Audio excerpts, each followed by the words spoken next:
Hey, on this Thursday, I hope everybody's doing good. Look, I have a quick story today from work. Listen, I work for a government agency, and today I was calling to help this prospective recipient to get some help. So in the process of calling him, I wasn't able to get him, so I called a third-party contact. In the midst of me trying to speak to him, listen, the woman picks up the phone, and I said, hello, and she's talking. So I'm thinking, okay, she's talking to him. I could hear his voice in the background before I could actually make out what they were saying.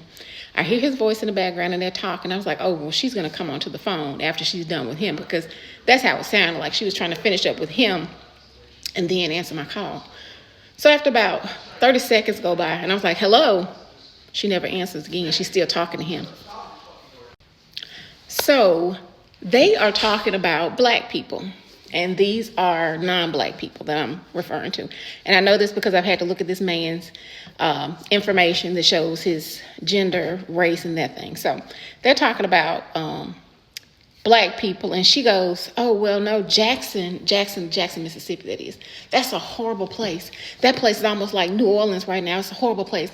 Only black people live there.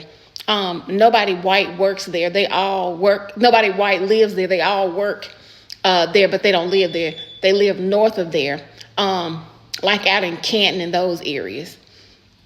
So at this point, I'm invested, and I realize she's not coming to answer the call.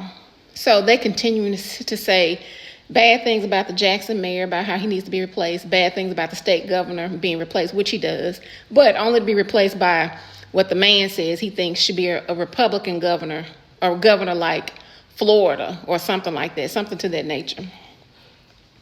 So she was like, yeah, hardly any people, nobody white lives in Jackson. Yes, white people do live in Jackson. And for the record, there are humble places across the state and all over the United States, because that's all I know about the United States. But don't ever think because one area you think is good that there are no humble places. But it really triggered me.